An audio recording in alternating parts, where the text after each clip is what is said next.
Hello everyone! Today I am going to be taking you through a tutorial on how to make these ribbed beanies.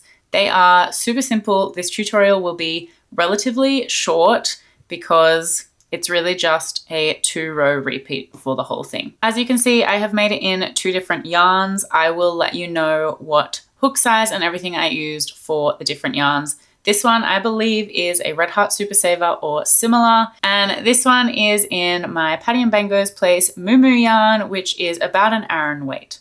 So let's get started.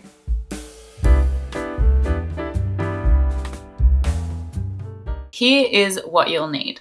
I am going to be making mine today in Moo Moo's Milk Cotton, which is the Aran weight. So for that one, I'll be using a 5.5mm hook.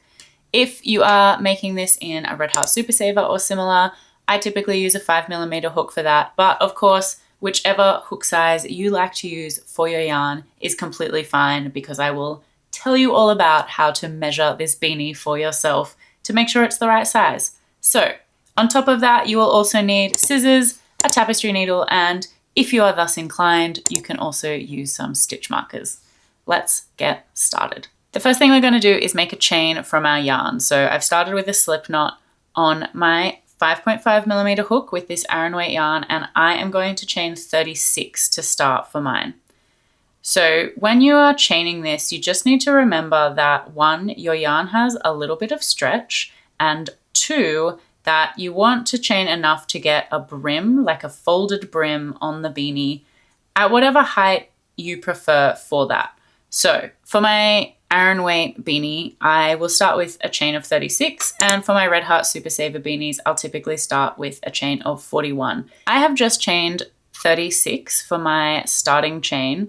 What I will do when you're making your first one of these and figuring out how long you want your initial chains to be based on your hook size and based on your tension is, as you are chaining it, hold the chain up to your head so that the top of the chain sits at the top of your head, and what you are looking for is that the bottom of your chain is going to touch just the top of your upper lip, somewhere around there. I find that that makes the best size for me personally to get the size of brim that I want after I finish completing the beanie and sewing it together, because you do lose a little bit of the height as you sew it together.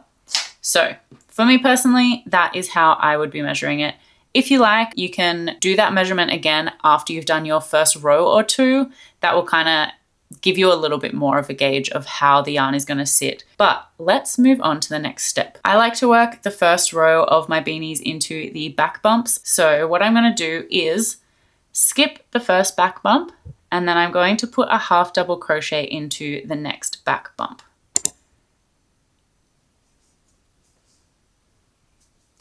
I'm then going to place another half double crochet into the next back bump, and I'm going to keep working half double crochets until there is 5 stitches left in my chain. So I'm going to do that, and I will meet you back when we've got 5 stitches left in the chain.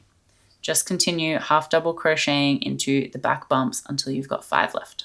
All right, so I've now finished my half double crochets and I have 5 stitches left in my chain. What I'm going to do in these is to make 1 single crochet into each of these remaining back bumps. So 1 single crochet, moving on to the next back bump, another single crochet, 1 into the next back bump, and then 2 more to finish the row. I always get a little bit of stage fright when I am making tutorials and my hands forget how to work. There we go. So now that you've finished the row, we're going to move on to our 2-row repeat, which is going to make up the remainder of this beanie. So to do that, we're going to chain 1 and turn our work. And from here on out, we are working only in the back loops of our beanie. So from this point on, you will never work through both of the loops on your beanie, okay? Deal? So we're going to start with 5 slip stitches, and I would make these slip stitches quite loose because you are going to have to work into them on our next row.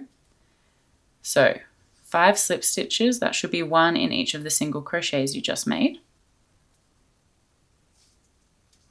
And now we're going to half double crochet into the back loop only for the rest of the row.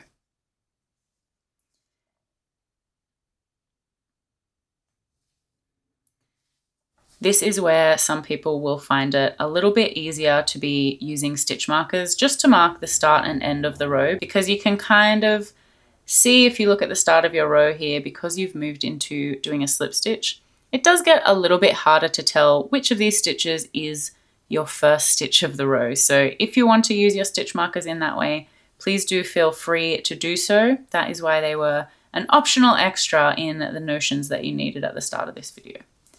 I'm going to continue making half double crochets in the back loop only for the rest of this row, and I will see you when we are at the other end of it. All right, here we go. We've just finished that row, and you will see that this end here where we're doing the slip stitches and the single crochets is kind of making this little dent. So it becomes more obvious which end you are meant to be doing those single crochets and slip stitches on. And the reason that I do this in my beanies is because you can see where it is on this one, but it makes a nice little curve in and it makes them a bit less bulky at the top here. If you want that to be even less bulky, you can just do slip stitches in those last 5 instead of alternating between single crochets and slip stitches. So that is a modification that you are welcome to make.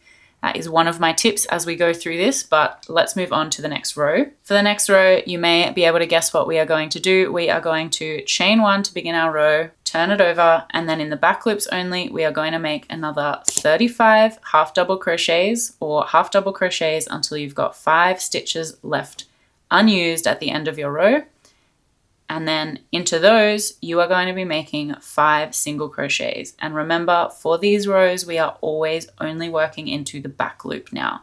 And that is what creates the ridges and the extra bit of stretch on our beanies. So I will continue working on this and I will see you for the last 5 stitches here. Okay, we are back with our last 5 stitches of the row. So coming up this way, we're going to be putting 5 single crochets into the last 5 stitches, back loop only.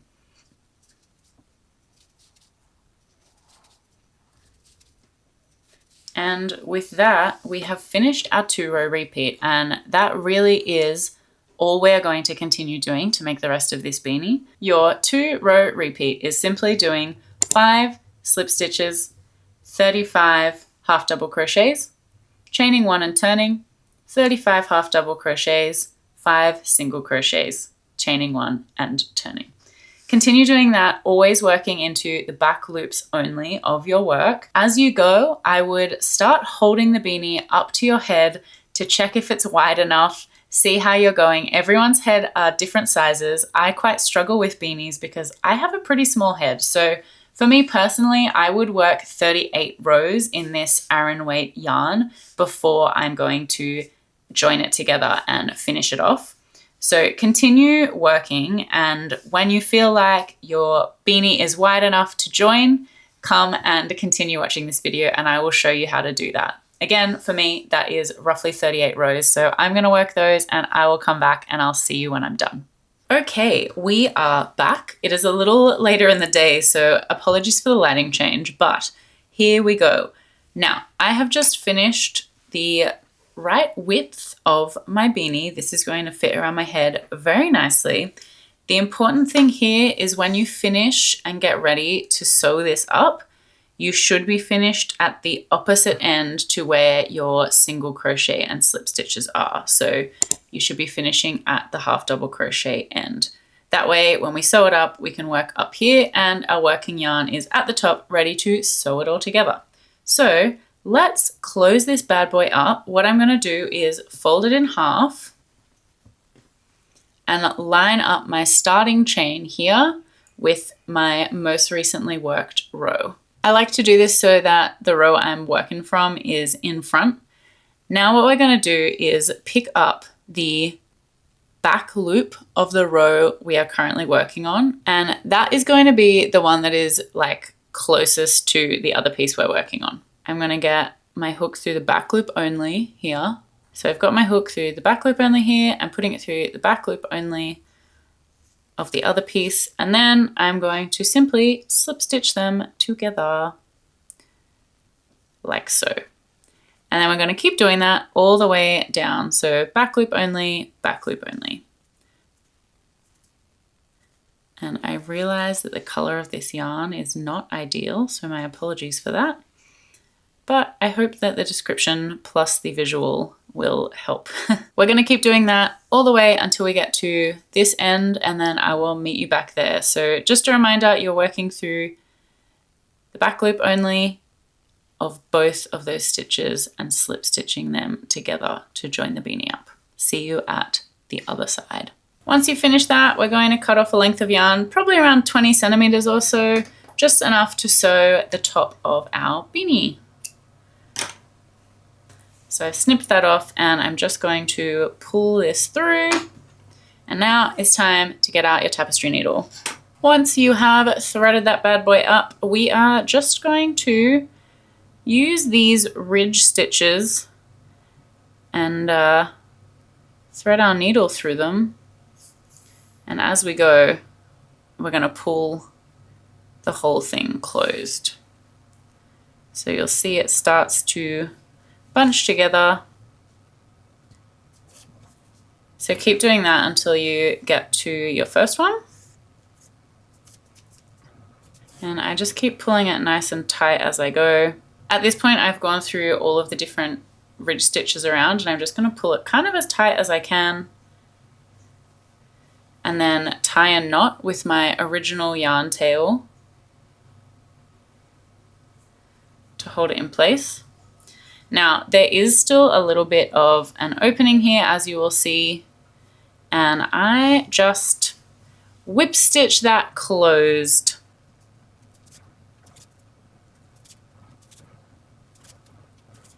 And honestly, once I've gone one way, I tend to go back the other way so that I can tie another knot with this and then weave in my ends.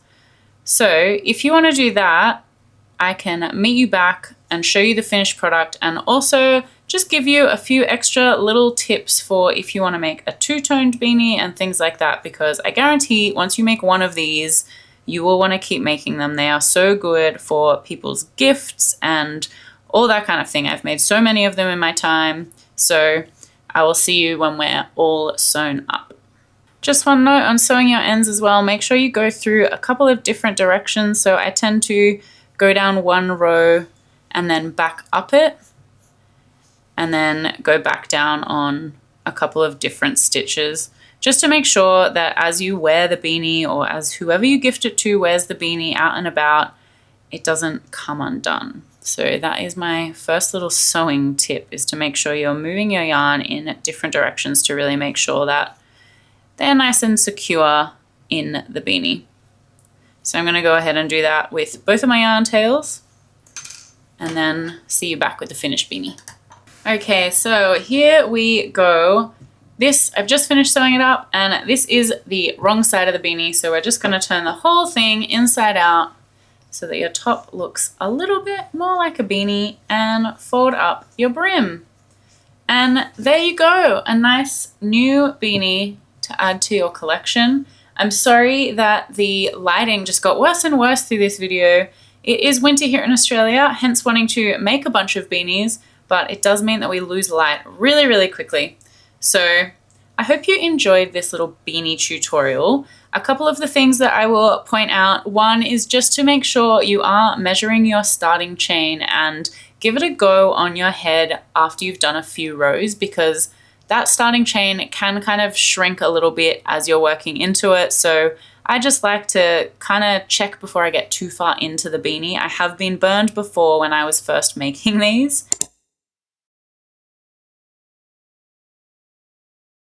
The other thing is, if you do want to have even less bunching up the top here, instead of doing single crochets, you can just do slip stitches in those top 5 stitches on both rows that you're working, and that will leave you, it is slightly more obvious at the top here. And with this one, I didn't actually sew that top hole closed, but you don't really notice it because it's on the very, very top of your head, and using the slip stitches in both instances kind of makes this angle at the top even steeper, and it gives you less bunch at the top. So the hole you have is small enough that you can just leave it without sewing it together.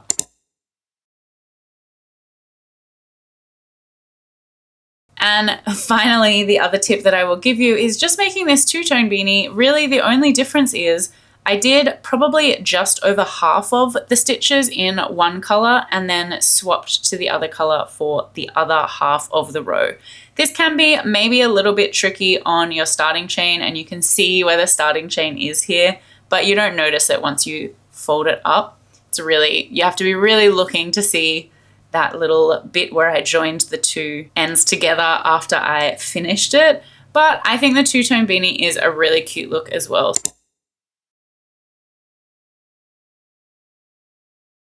I would love to see what you make with this beanie pattern. Please let me know. If you have any questions, pop them in the comments for me. I am more than happy to help if anything wasn't explained clearly enough. I have made a lot of these beanies at this point, so I do worry that maybe I've taken some things for granted and I haven't explained them well in this tutorial, but I hope that's not the case. I hope you enjoyed making your beanie, and I will see you next time. If you want to catch up and hang out, I do have a bunch of crochet vlogs on my channel, so we can hang out together there wearing our super cool new beanies. I will catch you in the next one. Thanks so much for hanging out. Bye!